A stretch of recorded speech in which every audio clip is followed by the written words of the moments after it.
Since 2015, it's been our pleasure entertaining you. From brass commentary, controversial interviews, and sexy cave crushes, we have given you our all. We've seen other shows come and watched them go. But Inside the Cave is still here. Inside the Cave. Thought-provoking ignorance. Guaranteed. Thought-provoking ignorance with special guests and cave crush interviews. It's time to go inside the cave. Welcome back Inside the Cave, iHeartRadio. Here we go. Sitting here, Deon Cole. Check this out.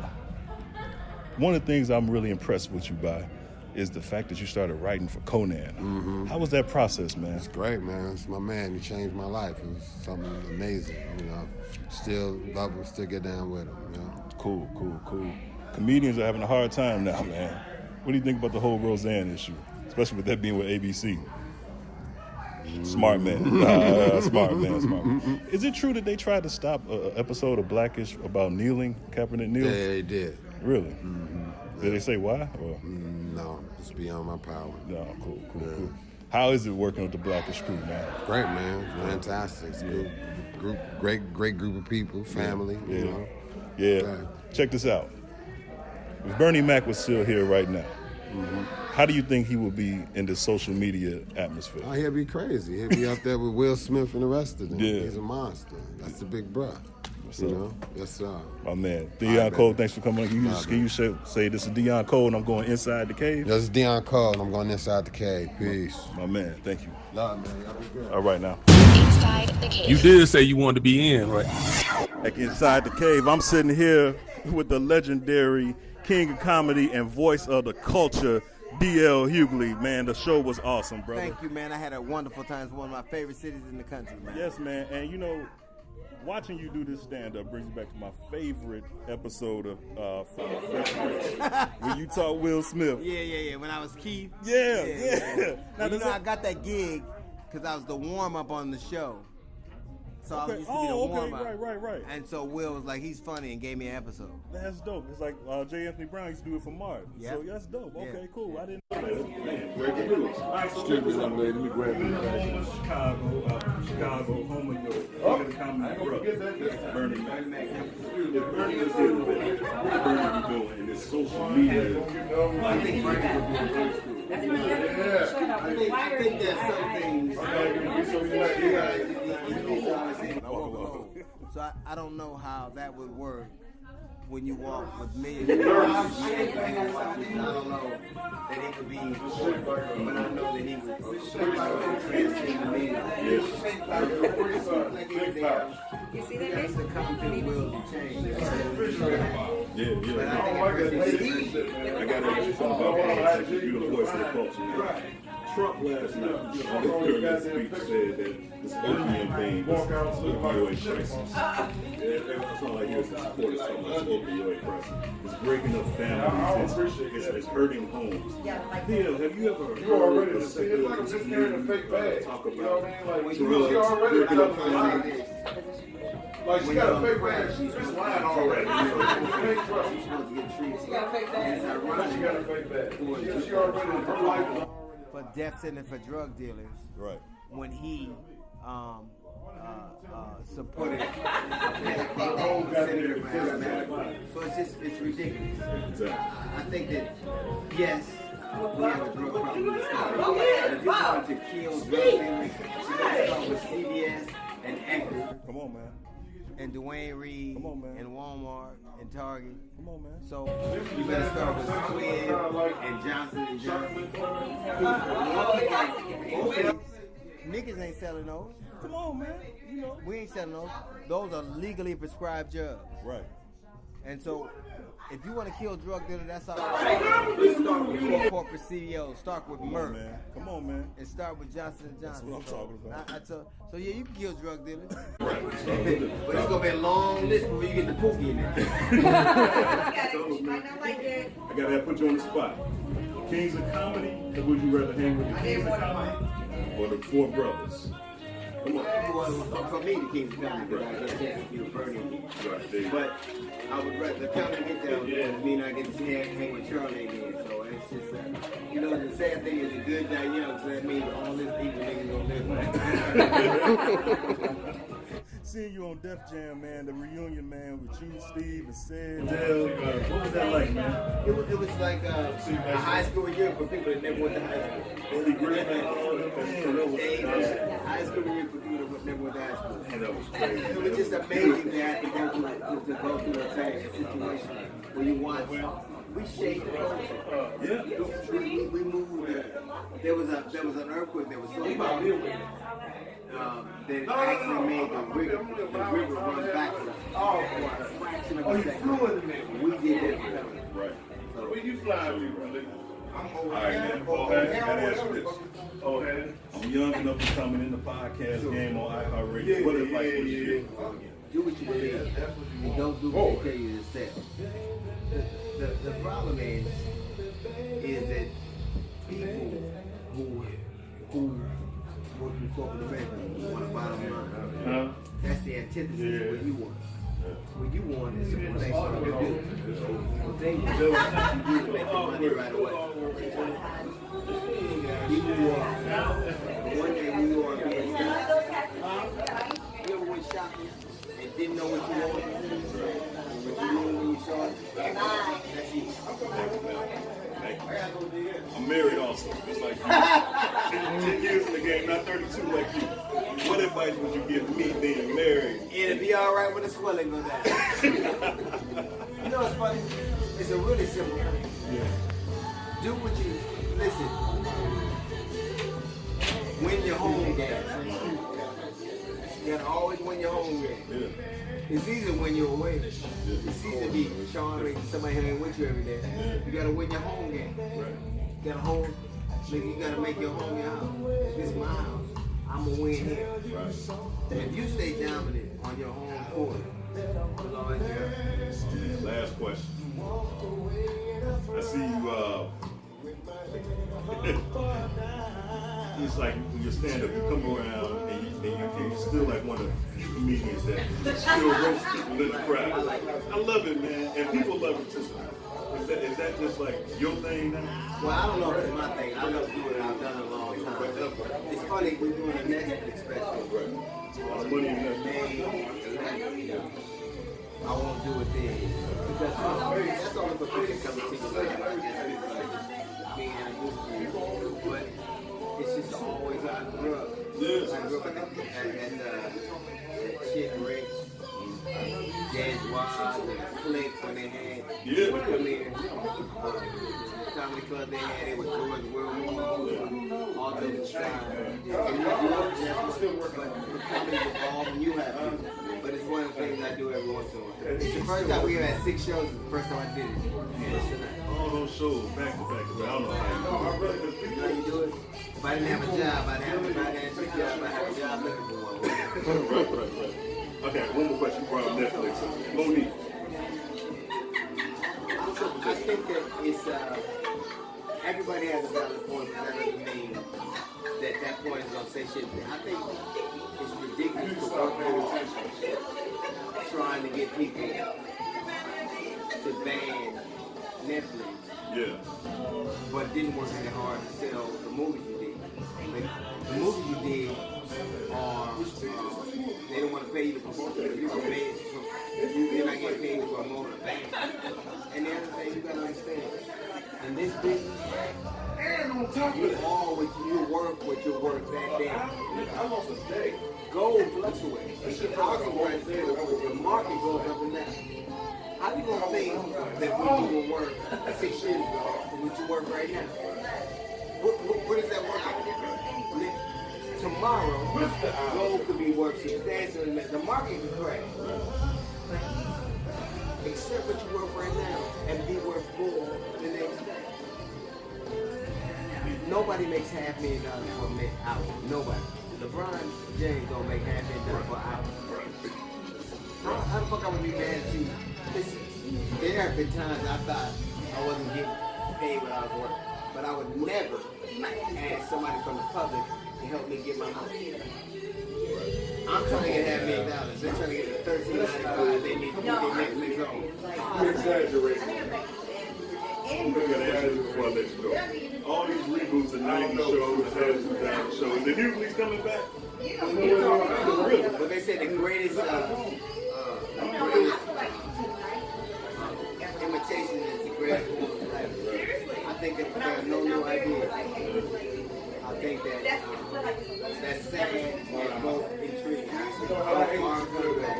hope that people get to see what we saw, this shape, this movement that we're having. Black people went on TV to the greatest extent they were to Martin and Living Single and all those Cosby. It'd be nice to see. I mean, not Cosby, Hey, that's the thing I didn't know, that you and Cosby didn't get along. I didn't know that, man. we did not. We didn't get along. So you knew from the beginning. You knew I always made the fucking always knew. I didn't hear about it until a couple years ago. Yeah, but you didn't see it. But even knowing that, if I were in a jury, I wouldn't vote to convict. Even when I know what I know, it's Trump is I mean, really? My bets off. But I always do it the whole human being. And that's not what we want people to be. But you can't deny what he did. It's back to the culture is undeniable. Black women went to college. They're the most successful.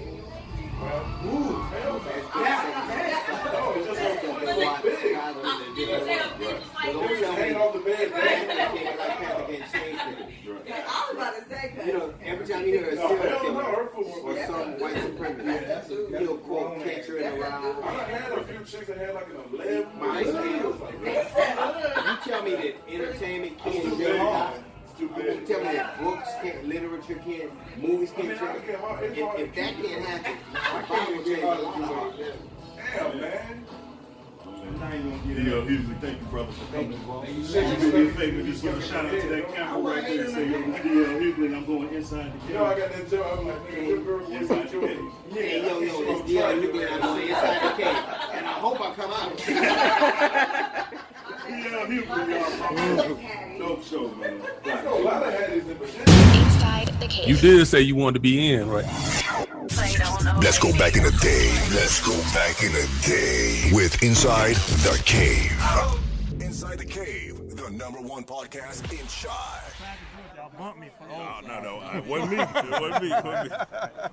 We rolling? Yeah. Hey, it's Damon Williams hanging out in the cave. What we doing, man? You going inside the cave, brother. I just want to ask you this real quick. What's your plans for when Donald Trump becomes president? Donald Trump, if Donald Trump becomes president, I'm going to put together a squad. We're going to kidnap him. Whoa. Take him to Mexico. We're not going to kill him. We're just going to drop him off on the other side of that wall. We're going to let him build it. Right. We'll let him build it first. Yeah. And then drop him off. He's going to, this well is huge. Yeah, now you see how it feels. Swim back to America, you bastard. Damn. Make sure he go through Florida so he get his ass ate up by an alligator first, though. Let's go through that water.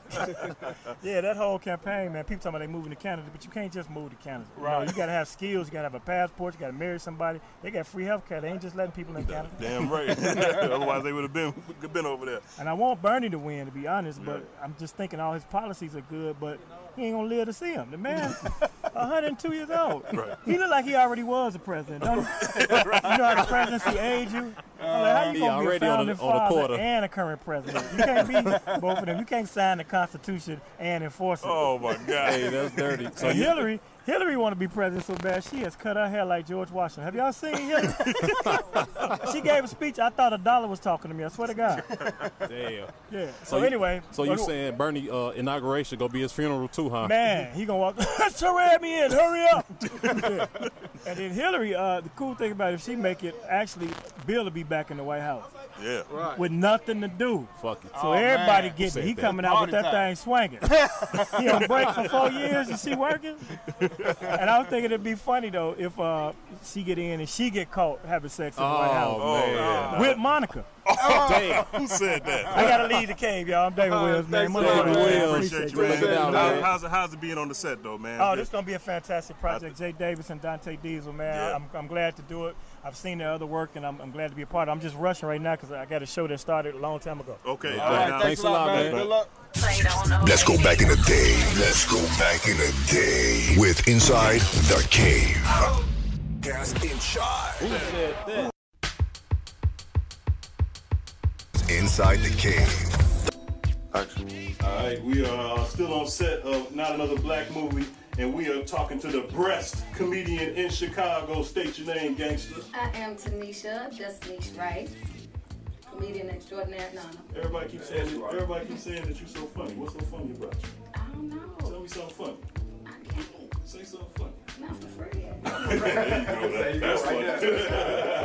Everybody want free jokes. What's your role in Not Another Black Movie? I am Maxine Brewster. I am the fiance of Martin Cole, who was played by Rodney Perry. I think we are doing couples counseling.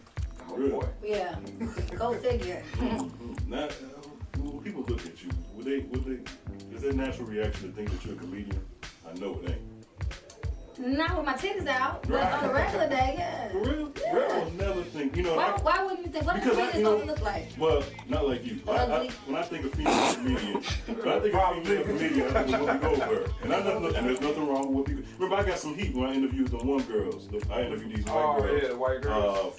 They got a podcast called what's the name of that podcast? I don't know, who cares? But anyway, I interviewed these white girls, and they think I'm a sexist pig because I don't think female comedians should look good as well as be funny. Oh, what the fuck type of shit? Yeah, but I'm surprised though. I'm surprised. You But surprised. You got any other cuss words you want to get out right now? Not at this time. But yeah, that is pretty. But see, I just what I'm saying. I would never expect to hear something funny come out. I typecast people. There's nothing wrong with that. What Jay do? Nothing wrong with that. Right? Think about okay. What's the first thing? Would you look at me and think I'm hosting a podcast? You think I'm selling drugs, right? You typecast yourself. Tell the truth. Would you think that I really be No, I think you was a bootleg DVD salesman. See? You know what I'm saying? But I host a podcast. But you host a podcast. Yeah. My first met, I'm like, damn, did you just get out the joint?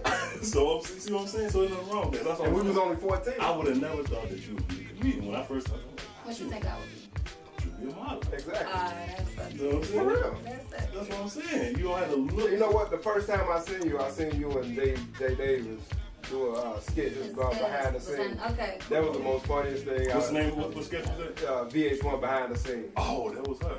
That was me. Tangerine. Oh. That was super funny. Oh, my connection with. Okay. So how long have you been doing comedy? I've been doing comedy for 4 years now. Okay. Really? Yeah. So in 4 years now, you're known as not to be funny. You're known as the best comedian in Chicago. Comedian of the year. That's the best comedian in Chicago. Well, that's what they said. For this year? For this year, yeah. It was in 2015. Wow, so who are the people you stomped over to be the best? Put them on my blast. God, Tell them who it is. No. That's the type of shit I do. I just had a lot of people voted for me, so it worked out. So yeah, it was good. Okay. So where you be performing at? SLR Bar every Monday night. I do every comedy show. Yeah, that's my show. But that's when you need to come out. Okay. Yeah, every Monday. Is that an invite for Inside the Cave? Yes, Inside the Cave need to be at Monday nights, and then I'm everywhere else. We do Laugh Factories at Jokes Notes all the time for the folks now. Riddles. Everybody got a comedy night, so I'm everywhere. Y'all gotta just look me up. Google it. Yeah, Google me and come out. Got you. I'm gonna support you. I definitely got you. So what this gonna be on the podcast? This is on the podcast. It's gonna be on our YouTube channel. It's gonna be on our backstage page. That's what ugly though. We got a Craigslist. Put me on the front page. We got a Craigslist page. We got everything. Okay, We got everybody's list. That's dope. Yeah, we everywhere, man. Hey, boo. That's Corey Bell shouting y'all out. Okay. All right. What up? Man, so this is the first time we're doing this. We're actually interviewing you while we on your. Yeah, y'all interviewing me, and I'm interviewing y'all. At the same time. At the same damn time. Inside the cave. Inside this hot ass room. Right. It's too hot. It's hot. I'm gonna sweat my perm out. Makeup sweat. Okay. I want to keep going. Okay. Now you said you were. How long you been knowing Jay? And Dante Diesel. And Dante Diesel. Shout out to Dante Diesel. Shout out to Dante Diesel. Make that known. All right, I've been doing a bad job of that. All right, Dante Diesel, the man behind everything. He quiet. He don't say much, so you kind of forget about him. But he the man behind all. But he did punk CB earlier. Yeah, he did. He called me up. Corey, boy, I know these guys. How we know some of the same people? Linda Harden, what's up? Well, that's a girl. Corey is a girl.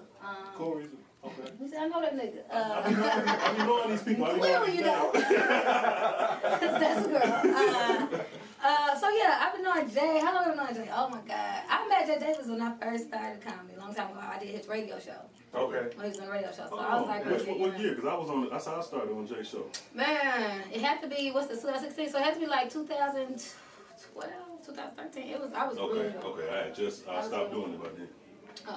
Oh, you used to co-host it? Yeah, I used to be the co-host. Oh, okay, well, yeah, that was after you. I was on the original show. Oh, the original show. So you missed the good I came when you got fired. Yeah, that is true. Jay didn't fire me. The other guy didn't fire me. This is true. Marcus Moore fired me. Marcus Moore Shout out to Marcus. Yeah, Marcus Moore fired me. Now look at him. He is out the game. Watch the podcast. Look what you did. In Chicago. This could have been you. Exactly. You could have been inside the game. I'm bullshit. Get fired on Marcus Moore. Always had no fucking get back on Marcus Moore. They going on Marcus. We just having fun, man. You're gonna get your ass beat by Marcus Moore too. Let's see this video. All right. Hey, give me a shout out and say, hey, I'm going. You say however you want to say it. CB? Yeah. You say both of y'all? Yeah, CB, Joe, whatever. But say your name, say however you want to say it, but say I'm going inside the cave. You can do it any kind of way you want to say it. Bad. It's just niche. I'm going inside the cave. Where the fuck is the cave? But we in that bitch all day, every day. Check out the podcast. They doing big things. We out.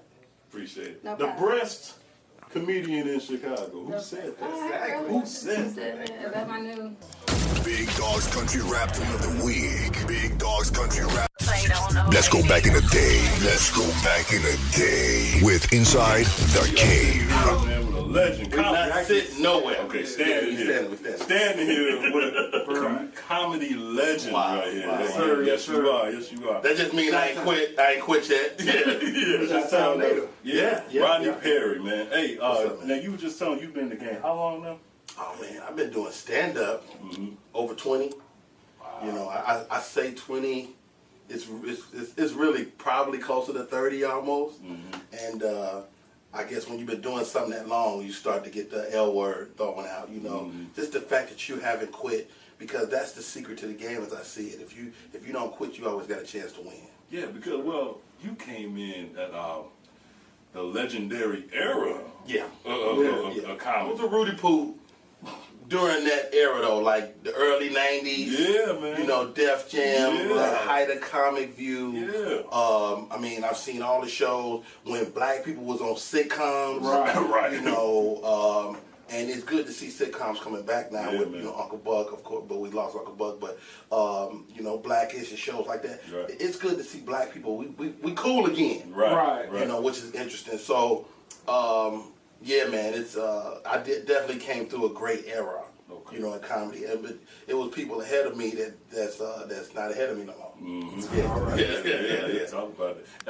My first question before we get into anything else, I ask this: what is your plans for when Donald Trump becomes president? What is my plan? Yeah. Well, that would make me believe that Donald Trump is going to be the president. I don't think so. But I mean, this is the crazy thing. It could happen, and so that's not an absurd question. Right. My plans is I'm gonna go to the Sears Tower and I'm gonna piss off the top. I mean, anything can happen in America. If Donald Trump can be president, I should successfully piss off the top of the Shit. Happens when you interview me. Hey, all I'm gonna tell y'all, don't look up. Don't look up. It's raining today. No, it ain't no rain. By the time that piss comes from the Sears Tower, it's gonna be little rocks, little chicklets. Yeah. Oh man. Yeah. Now you know what I like. You was on the Monique show. Yeah, man. Very big. Now, what happened with it? That was one of the best night shows. Like, well, you know, I mean, a lot of things happen behind the scenes that people may or may not know about. Monique has talked about it on stage, so I feel comfortable talking about it. First of all, we never got fired. Right. You know, we never got, like, even if you Google right now, you know, they put us. This is what the phone call I got. Hey, we've been put on indefinite hiatus. Yeah, because they made it seem like you were coming right. They made it seem like it was coming back, and so of course, you know, 5 years later they came back. But it was we got put on what they call indefinite hiatus. It was some rift between Monique and the higher ups at BET, and long story short, man, you can't make people let you play with their ball. And that's where I describe it. So, you know, that's why people like Tyler Perry are in a really great position, because he don't ask nobody to play with his ball, with their ball. Right. He create And that's what we all have to do, create, and then you can kind of call the shots with your ball. Right. Or who played with your ball. Right. You know, so that's like the playground. Yeah. You know, if you got the ball, you can be like, you know what, I'm going home. Exactly. You know? Yeah. But, you know, if you playing with somebody else's ball, when they leave, the game is over. So that's kind of, you know, to use a metaphor, that's kind of what happened in a nutshell around the story. Right. And there was some egos involved. But long story short, man, it was a great thing. It was great for black people. Classic.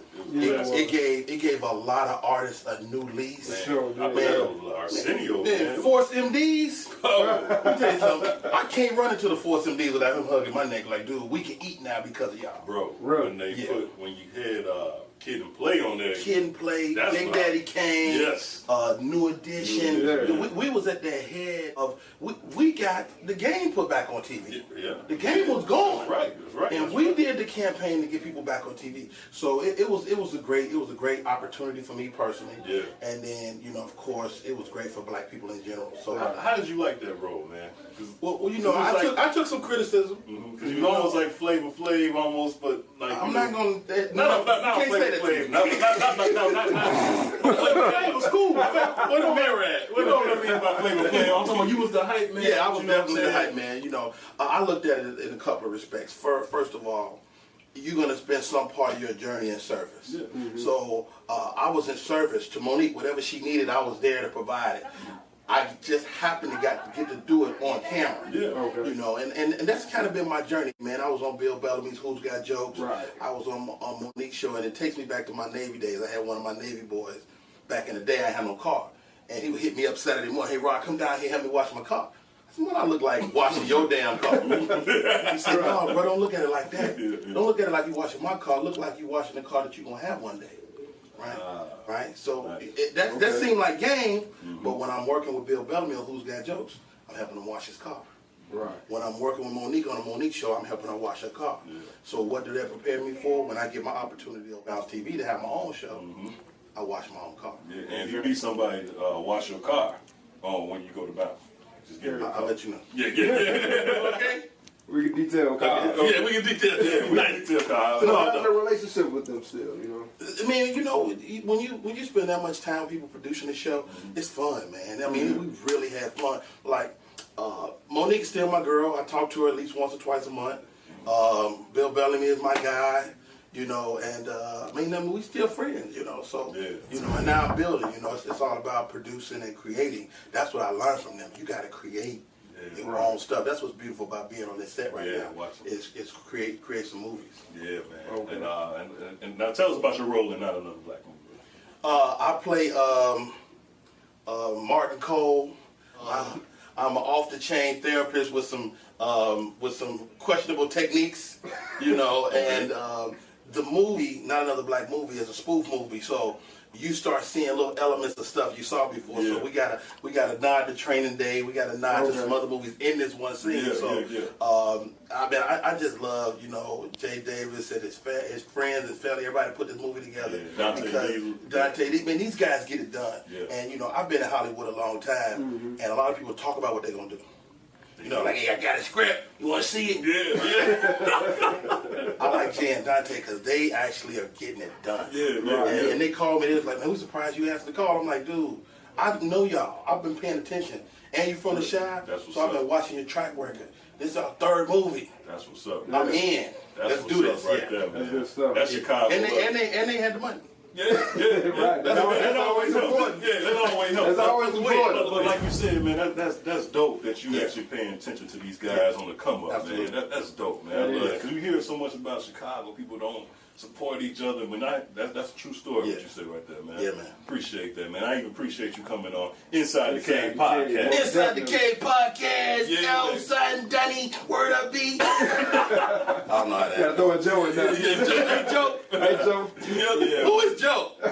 Who is Charlie? Who is Joe and Charlie? Man, I don't know, man. We come up with so much stuff, man. Yeah, we come up with so much. Rodney Perry, man. Hey, man, can you give us a shout out, man, and say this is Rodney Perry and I'm going Inside the Cave? Hey, it's your boy Rodney Perry, and I'm going Inside the Cave. My man. Rodney Perry, y'all. Appreciate it. My man, thanks.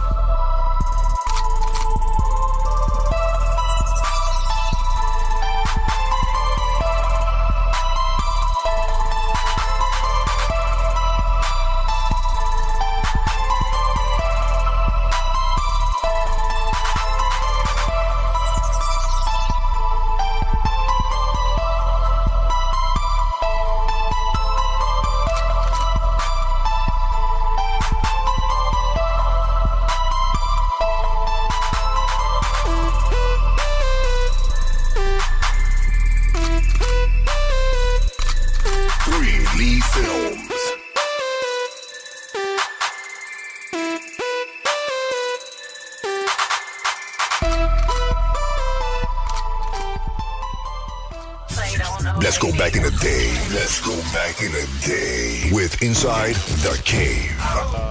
On the set of J. Davis' film, Now Another Black Movie, and we are here with, they call him Uncle Earl on set, but it was Famo. Famo, what up, brother? Everybody got one. Chilling, man. Sitting here in the backyard, hot, baby. Yeah, man. Everybody got an Uncle Earl. Everybody. My Uncle Earl just died, man. Love him to death, but Uncle Earl. yeah, you kind of fit him too. He could. My real name was Courtney. He could never say Courtney. He said Colio. Oh yeah. Nah, damn. And for a while, I just thought that really was my name, Colio. What's up, I Colio? had that uncle always used to have candy bars in his pocket, melt it down, and you want a candy bar, nephew? I used to always eat that shit though, man. That was the best candy bar ever, man. I'm pretty sure I'm gonna get a good answer on this. What's your plans when Donald Trump becomes president?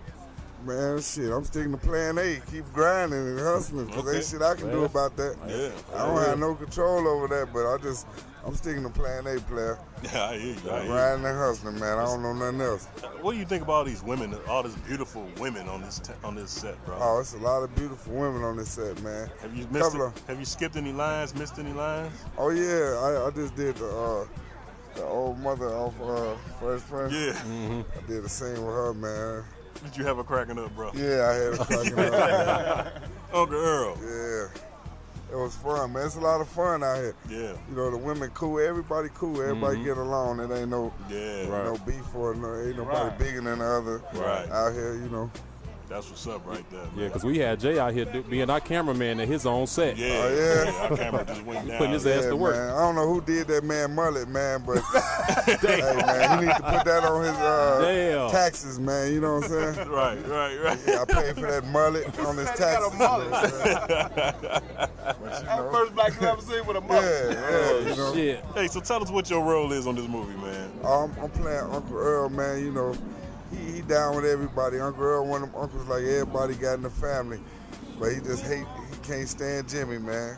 Every time he see Jimmy, he gotta let him know who the boss is, man. Mm-hmm. What you think about that blue dress right there, man? Oh man, I mean, listen here. I know there's listeners out here, so I'm gonna keep it PG, man. No, you ain't gotta do that. No. Say whatever you want to say. You let it go.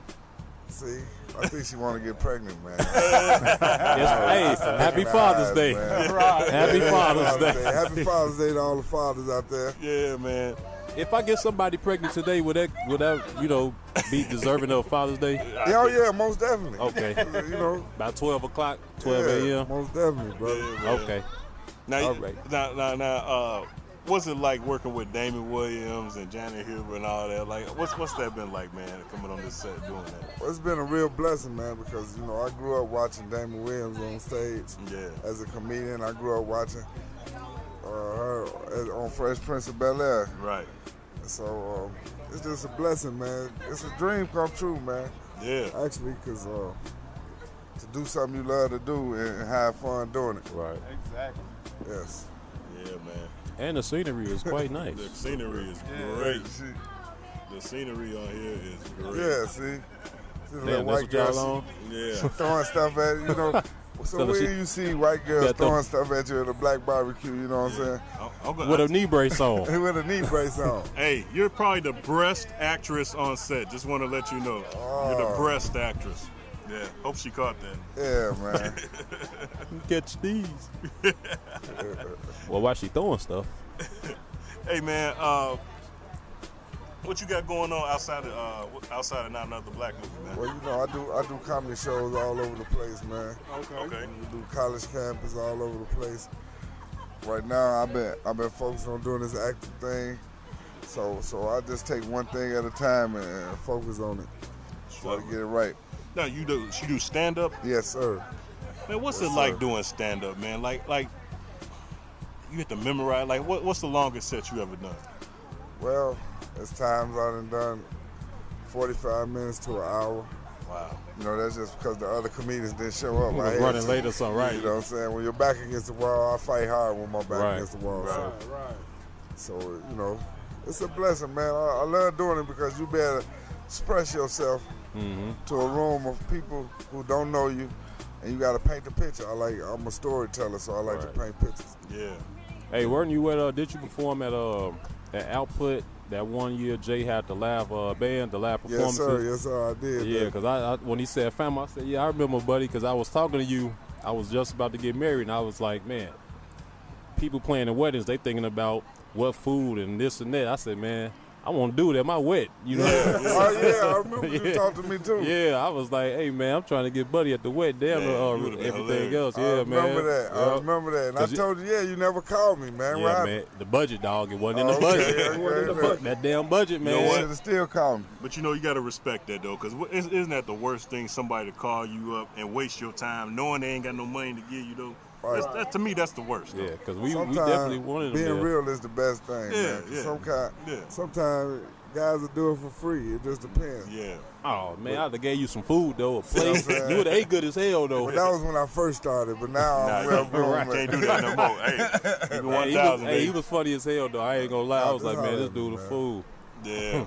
Yeah, I just like to take real life stories and make people laugh. What's your go-to? Like musicians, they have a go-to song they gonna always go to. What's your go-to joke?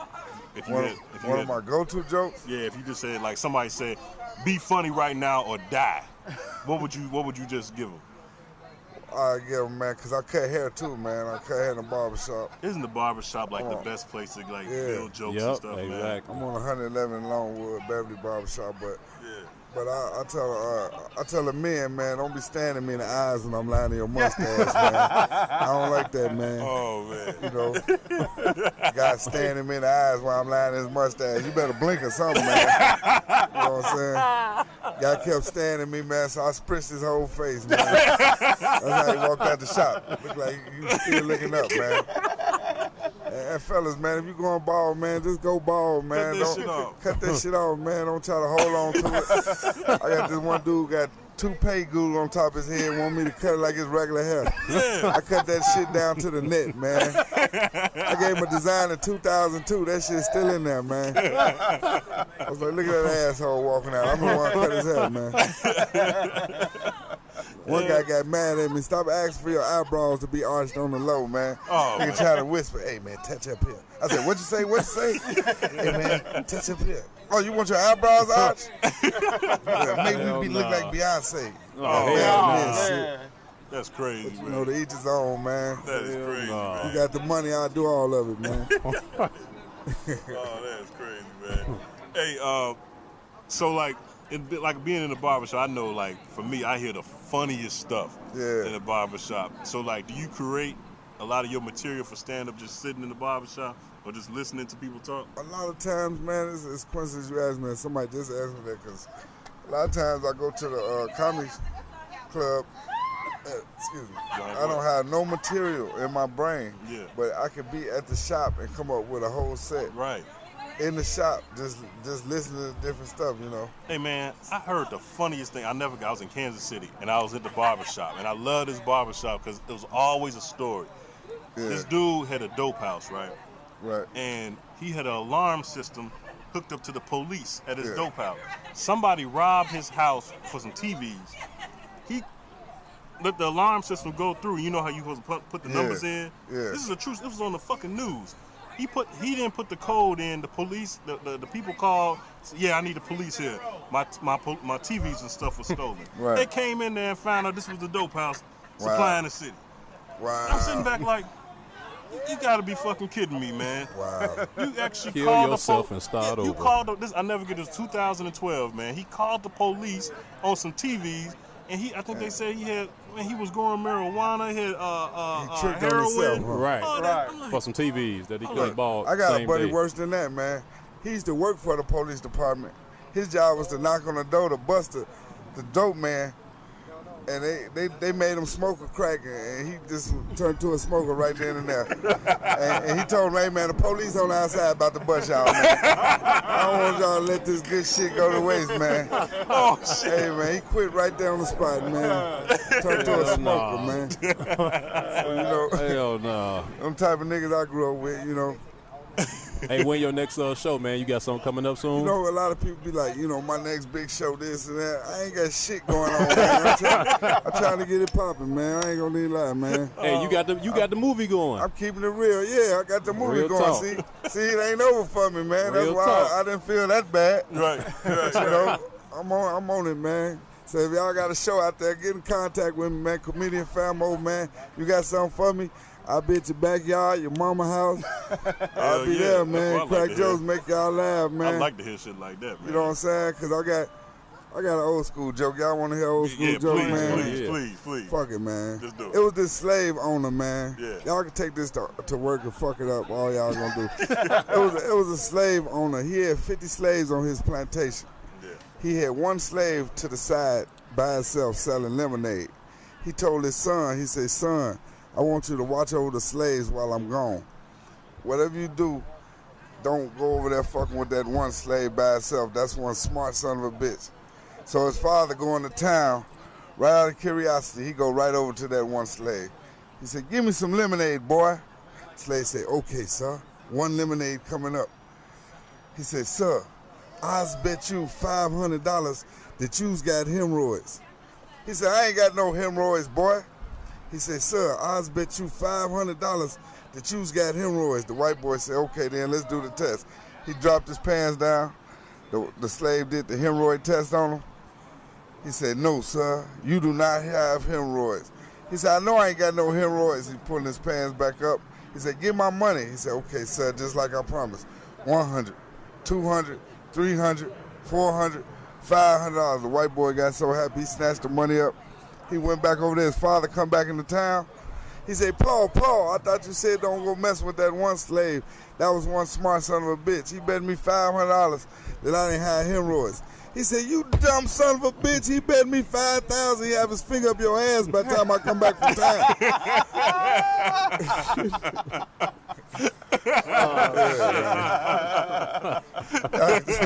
Hell no.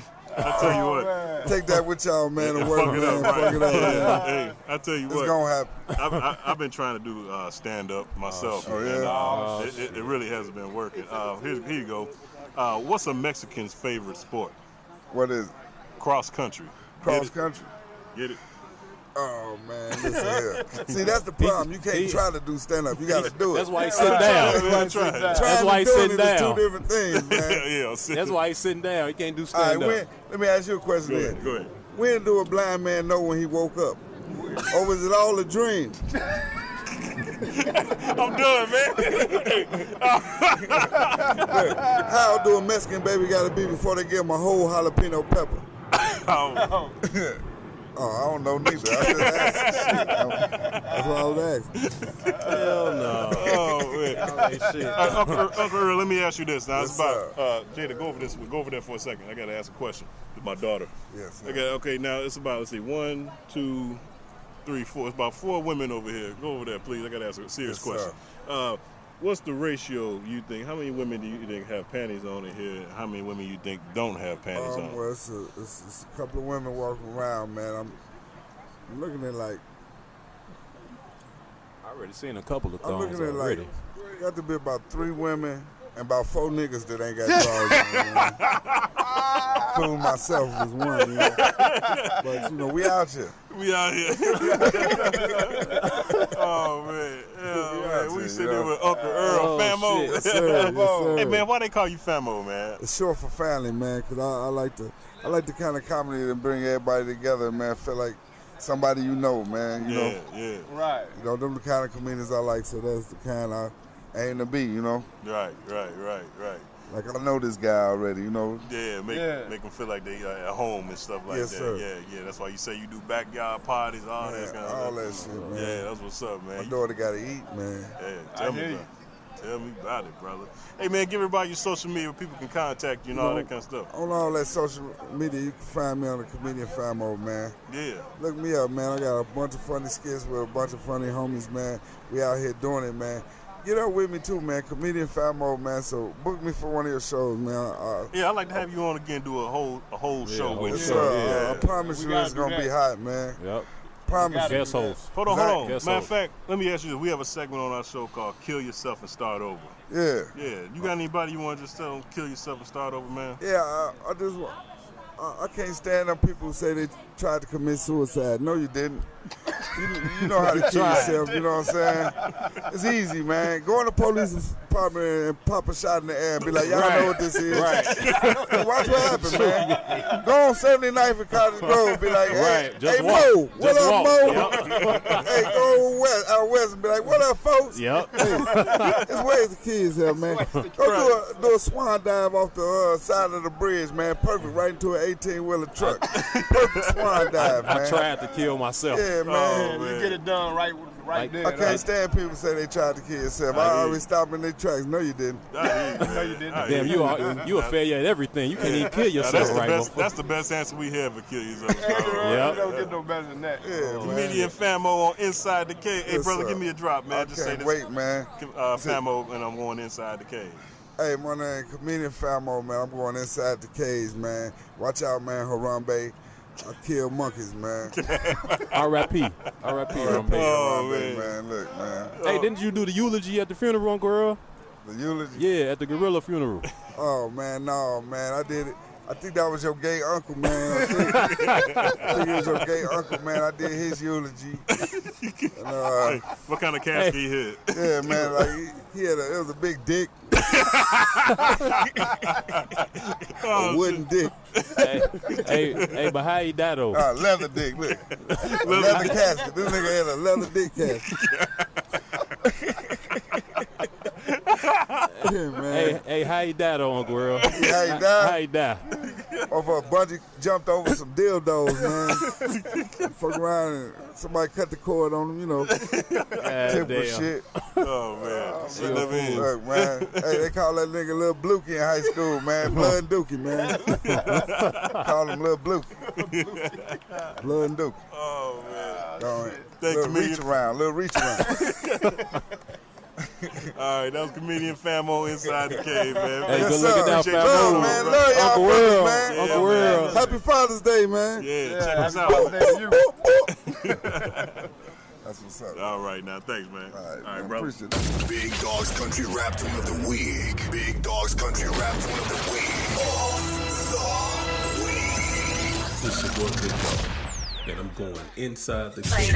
Let's go back in the day. Let's go back in the day with Inside the Cave. And we got another Chicago legend. I've been having a lot of them on lately, man. But this guy right here, the Destin Legend. Let me tell you something. This guy, he's done so much. Comedy legend, man, Chicagoland area. Got the morning show on lock. He's done a lot of things, but let me say one thing that he has done that I'll never forget. He's single. He doesn't even know this, but in 06 or maybe 07, I can't remember what year it was. Joe, this guy had on 3 porn stars on WGCI. It was Saturday afternoon. I'll never forget it. He had 3 porn stars on. And then the crazy thing about it, right? One of them is making headlines right now. Jasmine Cashmere, and I forget the other 2. But let me bring him in right now. The Destin Legend from Chicago, the morning takeover, my main man, the only guy that ever beat CB in a bet a few years ago when I lost because the Lakers ain't had their shit together. My man, Leon Rogers. What's happening, man?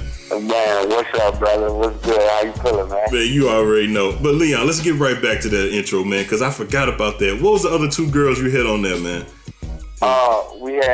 It was Jasmine Cashmere, Roxy Reynolds, and Misty Stone. Oh my God! I just had Misty Stone on the show too. Oh my God! I forgot about that. You had Roxy Reynolds, Jasmine Cashmere, and Misty Stone. Yeah, and Jasmine's like a very good friend of mine, though I've known her forever. Like, she's from Joliet. So, yeah, you know, so all you brothers had your shot before she left. Oh, man. It's just like, where is she from the land? Yeah. How is that? Yeah. Man, she's from Joliet, man, so. Yeah, I want to shout out forever. I want to shout out my cousin JJ. You know, Leon didn't say this, but I'm going to say shout out my cousin JJ. He said he got some action from her before she got famous. So I just want to shout out my cousin JJ for getting that in, man. Stupid. Hey, but Leon, that was a big deal because was GCI ran by Clear Channel back then or no? Yeah, it's always been run by Clear Channel. Elroy Smith. It was even a big deal because Elroy Smith was our program director. He's very religious brother. So. Yeah, and I couldn't believe. And then I remember how that ended. Some girl called in and Jasmine was like, "All right, you just hang out with us tonight and we're gonna get it in." And that's the way that segment ended on GCI at like 5 in the evening. I just couldn't believe. It might have been earlier than that. I just couldn't believe. No, it was on the block party from 10 to 2. 10 to 2. Okay. 10 to 2 on Saturdays. I never forget that, Leon. That's classic. That I don't think that's ever been done other than like Howard Stern, man. I'm serious. I don't think that has ever been done like on that's class. I can't think of it. Has anybody else had porn stars on? Like, can you think of anybody doing something like that? Oh yeah, I mean Howard Stern does it all the time. But in Chicago, I mean, you know what I'm saying? Like even the other station that y'all go, they seem like they do a lot of other stuff, but they ain't did nothing like that. That was just classic, Leon. That's history right there, man. Seriously, to me. Hey, man, it was just trying to be, we were being funny, you know what I'm saying, trying to be different. And we just glad people liked it. It was actually me and my man, Ahmed Gordon. Okay. He was my producer at the time, man. It was just having fun, man, doing something different. Yeah. Trying to be ahead of the curve. I'll never forget that, man. That was just a classic one to me. Now let me ask you a question, man. We're gonna get into your career, but now you got the morning show now, and what happened? Because it's actually a team of us. It's actually me, Kyle Santillian, good brother named Kyle, and Kendra G. Yeah, Kendra G. Now, what happened with Tony Sko and Nina? I don't have no idea. I just worked there. But you know what? That's something we don't get into. I mean, you know, you would have to ask Tony that. All right, cool. But here's the thing, though, Leon. Chicago, and this goes into we're going to talk about the NBA, too. It's something about Chicago that I'm missing here, and maybe you can help me out with this. Chicago is the number 3 market in the United States, you know, and to me, it seems like we don't get the credit we deserve. If you ran the morning station, the top morning show in Chicago, which GCI is the big station, it seems like you should have doors wide open. You should be able to go anywhere, do anything. When Crazy Howard left, I haven't heard from him. He was great. Same thing with, Tony Sko. What do you think it is about Chicago that it seems like the doors should be wide? It seems like when you run Chicago, it's like if you were in New York and you ran the top station in New York, you go anywhere. Oh, you ran New York? Oh, bet you can have this job. It seems like Chicago. What is it about Chicago? I don't know why it seems like it should be more doors open. I don't think it's that way. I think a lot of people leave Chicago and have success. It's just you guys don't see it because you don't work on the inside. I mean, people go away and have great careers and move around. It's all what you make of it at the end of the day. It has really nothing to do with the market, because just like you have people that were probably in New York and left New York and didn't work anywhere else. It's all based on how you market and push yourself, So, and what you gain, like, you when you work at a radio station, any radio station, you have to make that radio station work for you. So you have to let those letters work for you also while you're working for them. True. So it's all about what you do with your time while you're there. That's true. That's true, man. Very true. Yeah, because you gotta work it yourself, man. That is true. I mean, you just think about the DJs that mix on the station. Yeah. These guys go out, they work something everywhere. They work with famed rappers and everything else, but it's all about their hustle and how they make the call letters or the call sign of the station you work for you. That's true. That is true. All right, you're right about that. All right, man. Now, let's get into your comedy career. What's your favorite joke that you ever? I got a couple of them, but what's your favorite joke that you've done? Like, if you had to just say my go-to joke. Well, it's not my go-to, but my favorite to me joke that I ever wrote was a joke that really symbolized, like, it was so Chicago. I used to do this joke about what if gangsters watch medieval movies and they started incorporating medieval speech into their slang. How would something like that go? And then I would recreate a scene from the movie First Night that stars Sean Connery and Richard Gere, but I would make it about the folks in the moles. Now, it was something that I only did in Chicago. Right. But everywhere I did that joke, it was nuts. Man. People always wanted me the folks in to the do that moles joke in Chicago. Yeah, because only Chicago understand the folks in the moles. Hey, you know what else is funny, Leon? I was in Indiana, right, and I was playing ball. Immediately they was like, "Come on, hey, Chicago. They know you from Chicago. Don't do no gang banging and all that kind of shit." Let me ask you this question.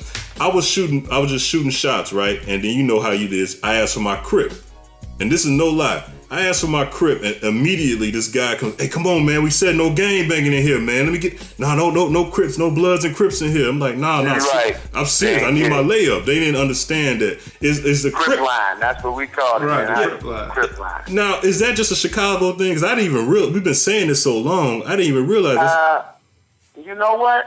I don't know, but I think that is a Chicago thing. But I think Hoopers. There's different slang everywhere, but I think Chicago, we should just call it a Crip line. Yeah. I can't even tell you why, but I just know that we should be like, man, let's get in the Crip line. Before games, during warm-ups, or practice playing around, let me get my Crip, y'all. Yeah. I guess that was easy, a layup or whatever. It's so easy a cripple could do it. I don't know. But yeah, it was Crip line. Hey, but you know what? One of my favorite jokes, man, and I don't do the joke no justice, so you probably have to help it out because I was trying to tell Joe and my other host, Big Dog, about it.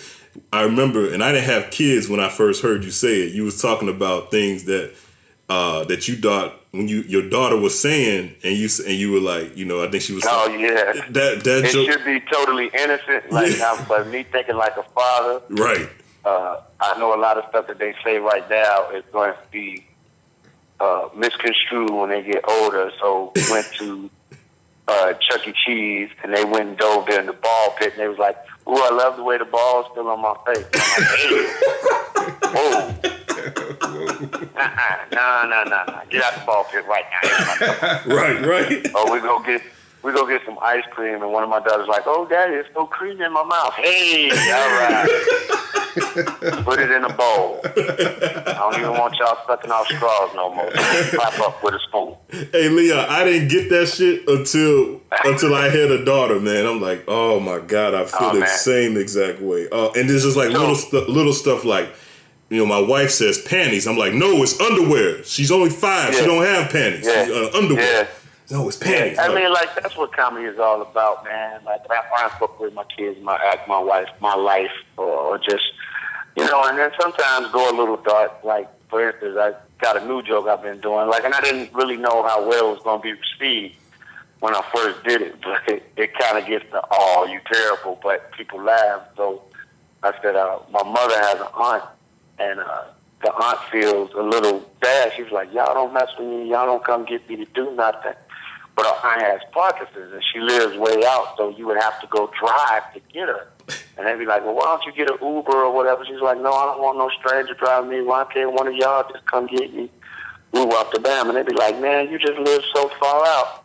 And, so the auntie was basically saying, "Y'all don't mess with me." I was like, "Yo, I love your auntie. I love when she come over to our house parties.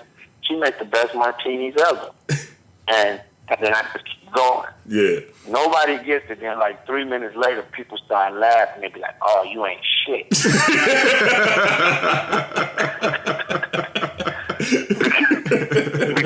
now I kicked in, right? So you understand why I said the joke is she makes the best martinis ever. And people are like, "I don't get it." I'm like, "Parkinson's." That's fucked up. That is fucked up. Because you gotta shake that shit. That is fucked up. Let's go back in the day with Inside the Cave. Hey, we got a special guest today. He's gonna participate in a couple things before he has to get out of here. Funny guy, man. I actually saw this guy on somebody who I follow, and she reposted a segment he was doing at a comedy club. And I was like, man, I got to get this guy on the show. And I'm glad he was able to come on right away. What's up, Calvin Evans? Hey. All right, welcome to the program. Thank you for having me. Yeah, how many Trump jokes have you done so far? I got. I mean, because it's something everybody do. Every weekend you turn on SNL, everybody doing Trump jokes. Yeah. So I got two jokes. Oh yeah. Can you give one without ruining one of your shows? I mean, like it's not even a joke. It's more so like the idea. Like I feel like Trump may be an evil genius. He may be an evil genius, and in a backhanded way, he making the country actually better. Like you think about in the 100 days that he's been president, women have come together. They marched. Yeah. People stood up for Muslims. Yeah. Mexicans, Latinos rather. They took a day off work to show we important in society. Like all this change is happening based on the people, and I feel like in maybe 6 to 8 months when he's doing his exit interview. Yeah. Excellent. Yes. Like somebody gonna bust into the press conference and be like, "Fuck you, Trump. Fuck you. You know we did all this by ourselves. We don't need the government. We don't need politics." And Trump gonna be like, "How's that going for you?" They gonna be like, "It's going pretty damn good." And Trump gonna be like, "Would you say it's great?" So I mean, and that's just I mean, no, he's not an evil genius. I mean, but it's just like the irony of that. Right. He's maybe if he was a genius, he would make people hate him so much that we wouldn't depend on government and politics to change, what's going on. So that's kind of like that's my joke that I do, just kind of make people think like, oh man, maybe we got to make things better ourselves and stop looking up like, oh man, maybe if he, somebody. Hey, now here's a good one. Now here's a good one. We actually answered this one before, but I want you to get this. All right. Now, I'll let you answer first, but even though we did it before, but Calvin, I want to get your opinion on this. And anybody else, you're welcome to give your opinion. That's right. This. Y'all come over here. We got a question. All right, so you can ask it here as long as you're here. All right, so somebody wrote in and said, me and my man have been together for years, and he's good to me. I'm just curious, is it normal that he refers to my brother from a different marriage as my brother with the pretty eyes? He is very complimentary of my brother as he talks about his beard, hair, eyes. Is it weird? First, what is a brother from another marriage? Like a stepbrother. Oh, okay, because you may sound like she got married to somebody, got divorced, and then but he's still my brother though. That's what it sounds like. Like he's an acquaintance now. Yeah, that's questionable. That's suspect. That's real. Like that's suspect. I mean. I get like you can compliment a dude. Like you could be like, I mean, if you secure in your manhood, you be like, man, he's a nice looking dude. You keep yourself together. I've never referred to a dude like that. You have? No, I can't say I have. Oh, okay. But I'm confident if somebody look good, like I say, man, he's a good looking dude. If I'm speaking of that person. Joe, you think I'm a good looking dude? No, I do not. Now this is a question. Tell me how you would answer this.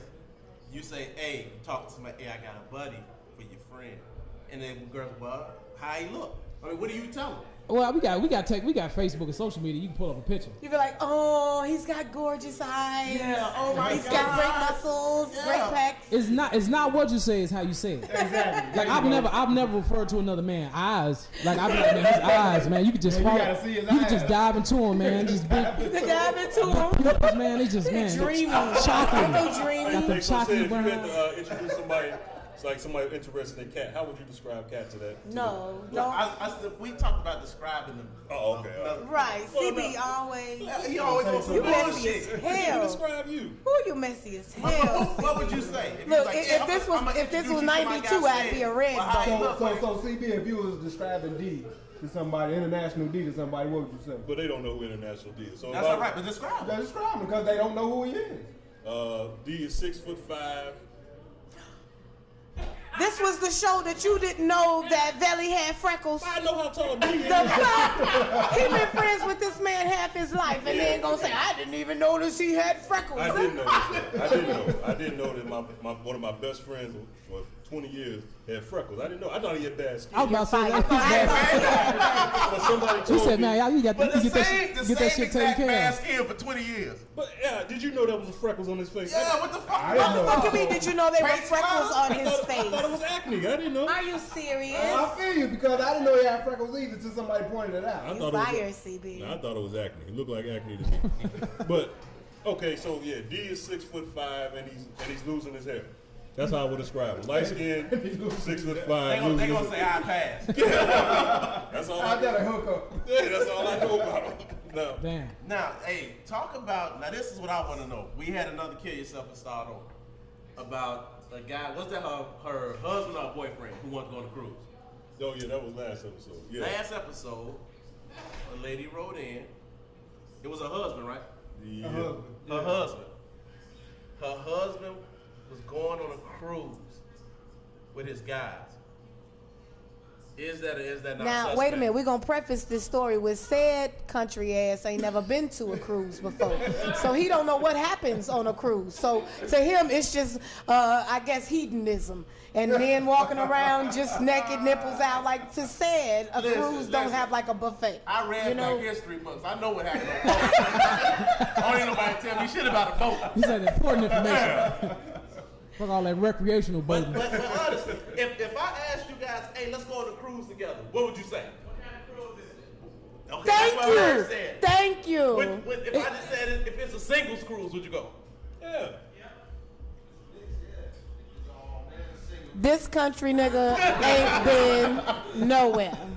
So just the guys. It's a guys cruise. Like we just chill out doing guy stuff. Like, it's all men cruise. Like man, we like doing real like guys. You see women go on cruises and stuff like that all the time. And see the thing, like I've never heard of dudes just going like if like guys going to Vegas, we about to hit Miami, Right. like that seems like, but a cruise is kind of like insular, where it's like we just on this boat. Yeah. But you take away that it's other people on the cruise. But who go on cruises? Because women couples. women go on cruises by themselves all the time. Bitches love cruises. You ain't lying. You ain't lying. He's like, no, bitches love But cruises. the bitches do. And it's the truth. When I was on that cruise, all I was thinking was, where is my team? I need to be taking over the stern of this bitch. Like, I was really enjoying myself, and I really wished my homegirls was there too. And I can see how a guy, like if I'm with my girls, I see a group of guys, this boat finna go down. Like, Gotcha. he ain't never been on a cruise. So he doesn't believe that men go on cruises. No, I do, but I just believe they go with their ladies. And to his point, I agree. To say that a group of guys going on a cruise, I've never heard of that before. Me either. I just always heard like destination, like we going to this city and we gonna kick it and we gonna come back. Whatever we can do in that boat, motherfucker, we can do right now. Period. Now, if you saying, I'm going to invite my lady, you get your lady, my cousin bringing his lady, let's go on a cruise. That's a different type of cruise then. That's called a couples cruise. At the end of the day, if you just get no hoes, do it here at the house. I think you wouldn't even go fishing with somebody. Yeah, I want to go fishing with a man. That shit. I'm thinking to myself, look, he got something lined up. He ain't going there for no reason. Right. Either he undercover or he got, hey baby, I'm gonna tell my lady we doing this. Meet me down here. We gonna hit it together like this. That's a hard sell. Because if this is what I'm saying. If for you as a woman, if you say me and the girls we going on a cruise, like that, it's like. But see, okay, and I know where you're going, and I try to preface it with, we gotta chill as women. If our man say I'm finna go with my guys on vacation, we gotta be like, all right, cool. Like it don't matter where. If you're going without me, I already think if you go to McDonald's without me, I'm like, this nigga up there flirting with that bitch working the drive. He trying to holler at the girl. But what I'm saying is, so more, it don't matter where you go. It's more permissible for women because women y'all dance together at the club. Y'all get in a circle. It's just like we don't fuck niggas. But I know. But that's what. Let me finish. But guys don't go to the club to be with guys. You see, I'm like we'll roll together, but it's like you get in there, you break the fuck off. It's like, hey, you on your own. So to your point, it's like, yeah, hey, I'm going. That's the only way I'm gonna be able to go on a cruise if I say the guy's coming. So that is a good cover. Yeah. But it's a hard sell to be like, oh, me and my niggas finna go on a cruise. Like, we gotta be comfortable with our men not in our presence. If you worry about him going somewhere, and chicks like, then maybe you shouldn't even be with Bae like that. You should be able to go to Wild Greens. Cat is gonna make the best ex-wife there is. Man, see how she opened that bottle? I asked her, did she drink Hennessy straight? Brown all day?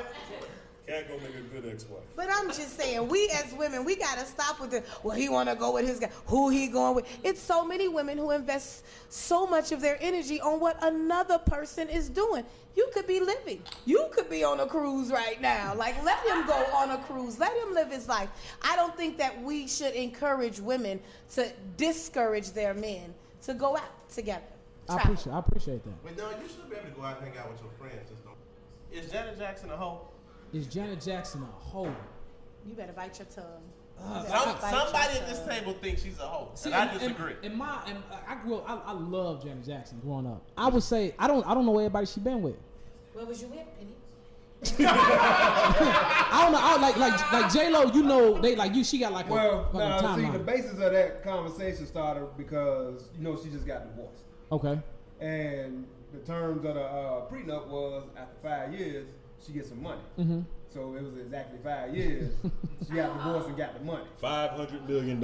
I'm talking about when the calendar You works in say your 500? favor, won't he do it? $500 million. God damn. Now, ain't that much control. The control didn't make that much goddamn money. Hell no. Like I said, Jimmy Jam or Terry Lewis didn't give her none of that. now, Huh? they took what I said was her being a hoe. I gave her husband a kill yourself and start over because bullshit. You called Janet Jackson a hoe. But and then that's no said, money to this dude. I Like said this Dubai billionaire could care doesn't less. matter. He still. It does matter, CB, and we always have this argument. Stop putting yourself. Don't put your shoes in no billionaire spot because you don't know what you would do if you had a bill. If you had $1,000, you're not really sure what steps you would Assuming take. he don't have $1,000. You know what I mean? Like you don't know what billionaire like.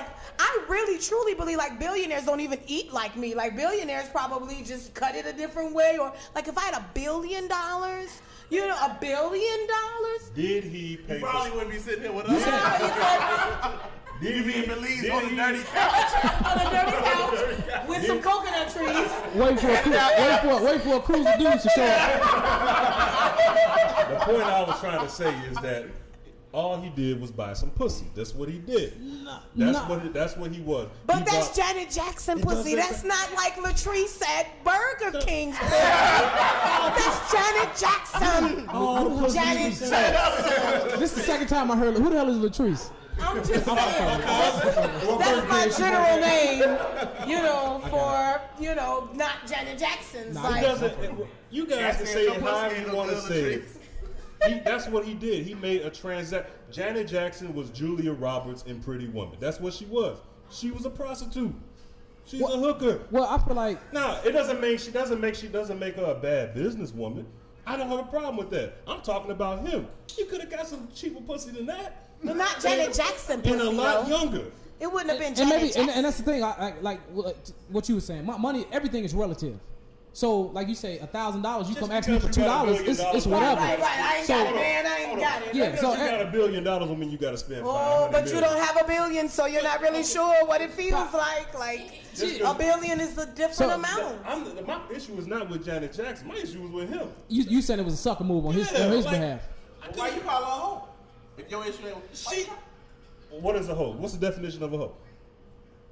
Someone who sells pussy, right? No, according to you, somebody who got more money than you. No, I did not say that. I said Janet Jackson because she sold. But see, there we go. We're talking about Janet Jackson. It was a if you signed on the dotted line, these are the terms. And let's look at it realistically. Like Janet wasn't no spring chicken, so getting that baby in her, leaving the baby in her long enough to make a fetus. She 50. Janet is not a young woman. You know what I mean? Matter. I'm not. It was a still sex transaction. But okay, so you're telling me that he don't want Janet Jackson as a baby mama? He wanted to sleep with Janet Jackson. But wait, no. $500 million. But why get married then? Right. If it was that simple, he could have just been like. When you're a billionaire, you want control over somebody. That's what it is. He know what a billionaire wants. Yeah.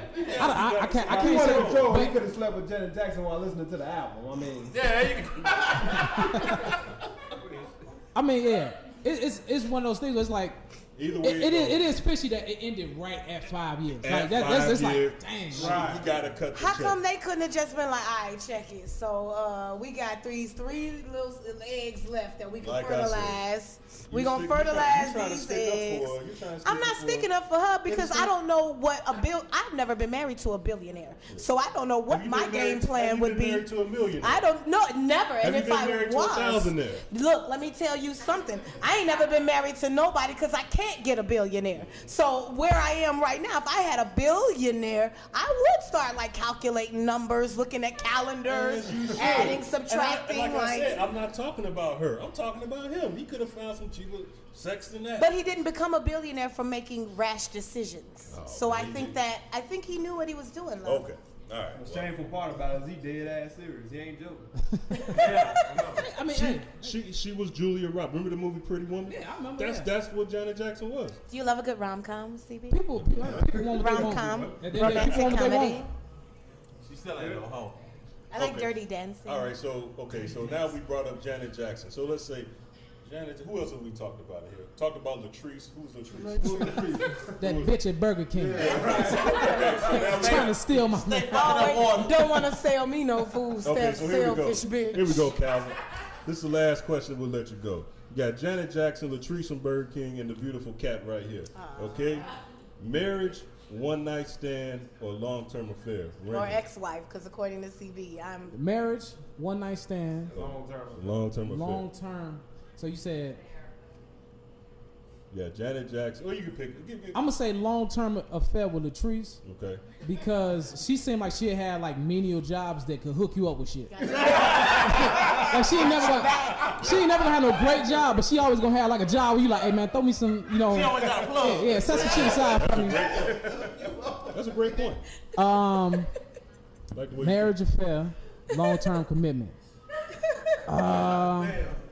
Marriage affair, long-term. Kat, I don't know you that well, but I would probably marry you. I like your views on like, you know. You would marry Kat? I mean, like I said again, I don't know, but in the short period of talking to, she seems secure with herself, and if I say, hey, I want to go on a cruise with the fellas, she'd be like, do you? Peace. You gotta go to the dirty couches of Belize while you're out there. Take some apples with you. Tell him Cat said Look for Dylan. He's underneath a coconut tree. We just got Cat a hug. Yeah, thanks, honey. That was a good choice too. I'm damn good. You said married, long term. So Janet, the only thing left. Janet, yeah. So I mean, whatever left for Janet, I do that with Janet. Whatever. Fucked up. Janet Well, shit, she got 500 million, so we kicking it. Man, Janet, all of them, and I'm coming too. I'm all going to Janet house. I'm babysitting. Shit, Janet, go on tour. I watch this. Look, I'm talking baby. about rocking the baby to sleep. All right, Janet, you need anything? You good? You want some cornbread or something? You all right, Janet? Yeah, Janet ain't gonna fuck with me. She ain't getting half of nothing. That shit don't add up for her. She like, no. All right, that was Calvin Evans on Inside. Let's go back in the day with Inside the Cave. Welcome to Inside the Cave. Comedian Tyson Paul. I just watched one of your, I think it was last year's comedy special you were doing, and you were talking about your white friends, you know, or your white roommate, I think it was. You want to talk about that real quick? Well, I ain't gonna say he's racist, but you know he says something that could be deterrent to you. Right? See, I think that in California, because in California, like black people in California are different than black people anywhere else. Right. Like black people in California really don't think the rest of the world is as racist as everywhere else is. We just kind of like have racist moments. Like we think that the white people in California aren't racist to us. It's just like something happens that makes it look racist. Like I had a roommate in college named Cameron. He's still one of my best friends to this day, and my friend Cameron like would put me in my place sometimes because when I was going to college, I went to pretty much like an all white college, so I would adapt and start acting like them. And then at the moment, though, like you know, Cam would sometimes have to put me in my place, be like, hey, yo, remember you black, like so. He had to do that. He had to do that from time to time. But Give me an example of a time he had to do that to you. That's funny. He did. He had to do it. One time I was coming home from work, and I guess I don't know if I did something or what before I left for work. But when I got back, he was like, "Hey Tyson, like, man, I need you to do me a favor. He's like, I need you to smell this candle." And I was like, "What the fuck? Like, man, I just got off. Like, whatever. Like, okay, like, I smell it." And he was like, "Dude, I guarantee you know what that smell is." And I was like, "No, I don't." I was like, "It smells like a regular ass candle to me." And he was like, "No, I'll smell it again." So I smelled it again. I was like, "Dude, this smells like a regular ass 98-cent store candle, bro. Like, what are you telling me?" He was like, "Dude, I will give you one more chance. And if you don't know the smell, I guarantee you I'll give you like $5." I was like, "Whatever." Smelled it one more time, right? And I was like, "Man, it just smells like a regular white candle." And he was like, "Bro, read the label." So I read the label, and I was like, "Man," like, I was so like nonchalant about it. I was like, "Man, this shit just says freshly picked cotton." And like, he looked at me, and I looked at him. I was like, "You know what, bro? I should have knew what that smell was. Man, my bad." So the candle said. So the candle was called freshly picked cotton. Freshly picked cotton. Now that's funny. That is funny. I gotta. He still tells everybody. That is funny as hell, bro. I tell you, I cracked up laughing first. Hey, you know, I say this on the show that I'm like one of the only people on the show that does have white friends. I grew up around a lot of white people, and I'm proud of my white friends. But as I got older, I was able to adapt more. And I have a coworker that referred to me as the whitest black guy he ever met. And I was like, really? I mean, and you know, I tell you what, me and our relationship was to the point where we would just try to see how far we could go as far as saying racist shit to each other. And I mean, and we pushed it to the limit. And I tell you, if you would look at some of the text messages that's between us, like to this day, we still do it. It will set black people back about 50 years. Martin Luther King will be rolling in his grave. Malcolm X would probably have me killed. I mean, the Black Panthers would be so. You know what? You OJ right now. You OJ right now. They looking at you. You OJ America right now. Oh man. But no, it's funny. It's funny that you mentioned that because like I get that all the time too. Like around my, usually that's right. Like when like they see other black people. Yeah. And stuff, like they'll hang out with another black person and it'll be like, "Oh, like, well, they did this." I mean, I was like, "Yeah, all black dudes do that." And they were like, I mean, they were like, "Yo, black," but they were black. Like, what? Like, I'm black. I think we're talking about the same guy. I swear he used to do the same thing to me. He used to. They was like black though. Like, you tell the story like I'm not like I just lost my civil rights. He would say stuff to me like, "Man, you know, you speak so well." I was like, "Huh?" He said, I just can't believe you speak so well. Yeah, I get that all the time. I get that all the time. They'll be like, "Man, you speak like perfect English." What English am I supposed to? I thought you'd be like Ebonics. I'm gonna correct you when you say words. Just like you're polite to people. Like the funniest thing is, have you seen that thing on Netflix that you show Dear White People? I keep hearing about it. I'm gonna check it out. Okay. Well, I don't want to spoil it for you, but there's a scene in there where it defines like pretty much like what me and you go through all the time. Like the black dude, there's a black dude at this party, at his white friend's party, and his white friend is like giving him all kinds of drinks. He's having a good time, and then they start dancing, and you know, Future song comes on, and the white dude starts rapping, and he starts saying the Q-word like he's just this nigga. It's like in it. Like throughout it, and then the black dude was like dancing. He was dancing right by him. He heard him, and he was like, "Hey man, don't say that." And the white dude was looking at him like, "Say what?" He's like, "Don't say nigga." Like he's like, "Man, I ain't racist." He's like, "I know, but I just don't want you to say it."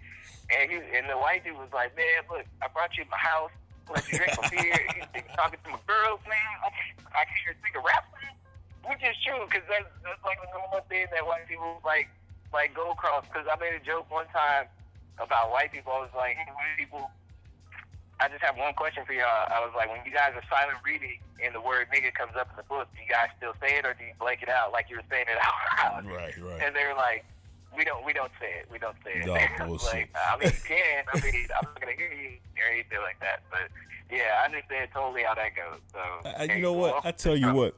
I always wonder stuff like that too, because see, my I grew up with,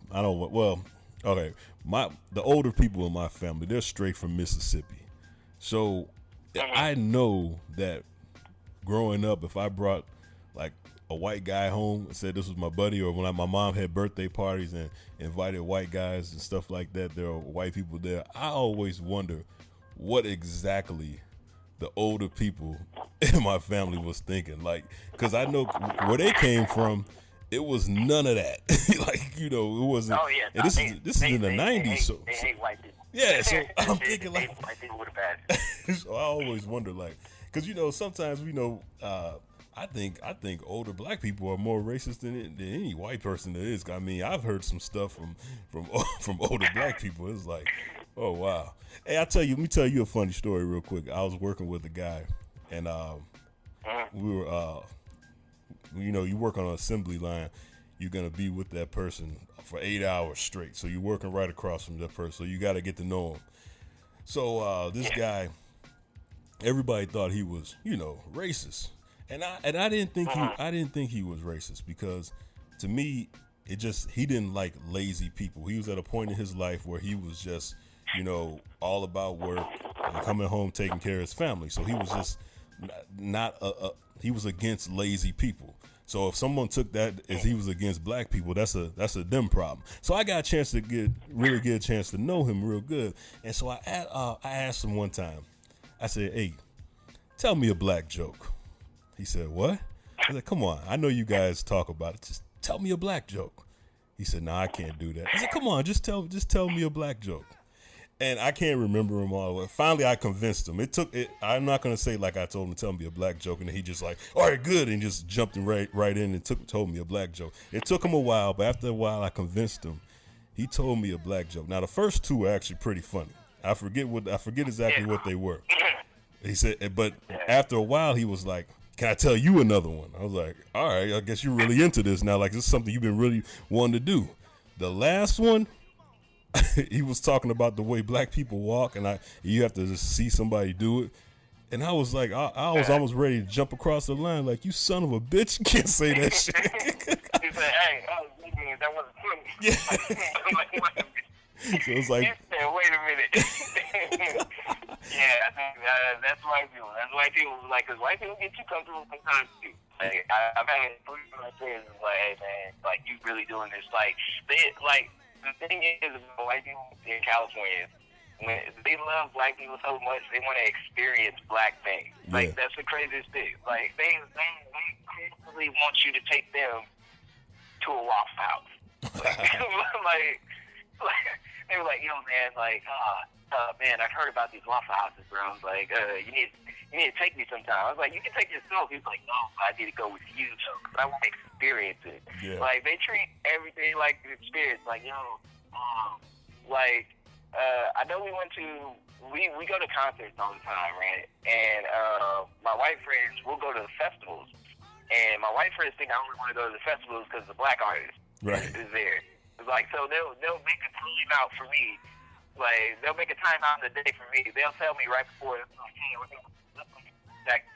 but we're going to make time for you. So if you want to go see, they'll tell me, yo, man, I know we're going to go see this group and this group and this group, but we're going to make time out for you. If you want to go see somebody in particular, let us know. We'll go with you, because we don't want you to go by yourself. We don't want you to feel left out. I was like, bro, I'm here to see all the bands too. It's like, oh, for real? You listen to Kings of Leon? I was like, yeah, I listen to all types of music, man. I gotta make sure I don't get lynched by y'all. Y'all gotta make sure y'all don't get shot by like us. So like that, we good. Isn't that amazing? Isn't that amazing? Because like a lot of my white friends can't believe that I'm a big Bon Jovi fan. I've been a Bon Jovi fan since I'm an '80s baby. Like, how could you not be an '80s baby and not know Bon Jovi. Like that is like they were just shocked. Like Bon Jovi came to town one time and I wanted to buy tickets. They're like, you can actually go to a Bon Jovi concert? Like, hell, if I can get the tickets, yeah, I will go. Hell yeah. And they're like, they shocked the shit out of them. They couldn't believe it. Yeah, I'm New Kids on the Block. New Kids on the Block probably have got played 4 times. Right. Like, New Kids on the Block is out there. Like people don't think, like, people don't know. Like, any dude out there is trying to figure out, like, a nice little place to pick up chicks and stuff. You got to go to these old school. Hell yes. Like, yes. That's where all the women be at. Oh yes, nothing like going to those concerts and seeing those drunk white women there, man. I mean, they're everywhere. Yeah, and then on top of that, if you got a main chick and a side chick, and you're trying to make your side chick feel like a main chick, you gotta take her to these old shows. You gotta take her like to a fair concert or something. You gotta make her, because every side chick, even though she knows she's a side chick, she won't feel like the main chick. So, like, you gotta make sure you take them to different places. Like, take them to lit like restaurant where it only look like it's 12 people in there, but the restaurant looks nice. Like, take her there. Take her to comedy shows. Yeah. Hey, I'm glad you're coming on here helping a lot of because we have a lot of listeners that have main chicks and wives and side chicks and so I'm glad that you are helping those people. My sister started at daycare for side chicks. Wait. You said your sister started a daycare for side chicks? Yes, she started a side chick daycare. Like, explain. Like, she called it sidekicks. She called it sidekicks daycare. I swear to God. Like the way it is like if you like gonna go on a date with a dude and you know you don't want your man to find out, or you don't want his wife to find out, guess what? And you got kids and stuff. Like, yeah, you just take her to my sister. She'll treat you right. She make sure she open late. That is amazing. And like she got a nice little slogan too. She got a swear. It's pretty much. She calls it like she's like, pull your kids to the side because he don't like that many kicks in the ride. That's her slogan. I swear to God, that is her slogan for her daycare. Like, and she be making a killing. She's making a killing on it. I swear. So you're serious? This is not a bit you're doing. You're telling the truth. No, I'm not joking. Oh my gosh. Wow. Shout out to your sister. Would you care to give her information out just in case we got any people in the California area that needs to drop their side chicks off or anything? It's on by referral. It's by referral. You can't give out that information because somebody might find out. That's how you get caught. Secret society. I got you. Secret society. I said the same thing. I was like, how come you ain't got business cards? She was like, why am I going to fuck up my business like that? Yeah, like, great point. With a business card. Great So I point. was like, all right, that's cool. Great I was point. like, she only going on referral. She probably doesn't. Hey, she probably doesn't even have to pay taxes for that, does she? You probably don't. I don't know. Black people, we try not to pay taxes anyway. I think she trying to claim all of her daycare kids on her taxes. Like, I take care of all of them all the time. So can I get like at least like a good bill? So is it like a non-for-profit agency? Is this what she kind of? That's what it sounds like to me. I guess maybe she did. Maybe she did sign it up nonprofit. She's like, I'm like, just trying to save lives and stuff because affairs and stuff. I mean, divorce is expensive. Like, I think she's kind of helping marriages in some way because divorce is expensive. Yeah. Like, have you ever had $500 and then you had to give a girl you hate $250? No, man, I don't want to think about that, brother. I mean, it's you. Exactly. Exactly. That's how it goes sometimes. Yeah, that is a great point. I'm glad you brought that up. That is a great point, man. I always said that a long time ago that side chicks. I think this is a difference between a side chick and a mistress, though. I think people need to understand the difference because, like, I think a mistress is better for a relationship. Not that me as a married man, happily married man, would ever be interested in anything like this, but I really do. You have to make that known. Yeah, I'm happily married. Yes, very happily. Never been out here in these streets. Never been as happy as I am right now. Happily married. But I do think for people who need someone on the side, I think they should make sure you understand there is a big difference between a side chick and a mistress. A side chick is someone you have to help out. A mistress helps you out. I know I got good buddies, man, that have great mistresses, man, and their mistresses buy stuff. Oh, seriously, they remind them of their wedding anniversaries. They buy things for their kids, grandkids. Hell, they buy stuff. That's not a mistress. That's a secretary. That's a secretary. That's what a mistress is for. That's what a mistress is for. You probably filled out an application for that role. Yeah, man, they have great. So if you haven't learned anything else on Inside the Cave today, make sure you know the difference between a side chick and a mistress. Get you a mistress. Mistresses are great for relationships. Side chicks, we're kind of iffy on them, but good mistresses Actually, I mean, it depends. It depends on how old you are. Like, if you're in your 20s, get side chick. Remember side chick. Like, a side chick is just a second relationship. Yeah, you're right. It. You just got two relationships. That's true. That's it. It's like, if you in the age, like, if you in your 30s, get your mistress. Yeah, if you're married, if you're married, you need a mistress. Yeah, you don't need a side chick.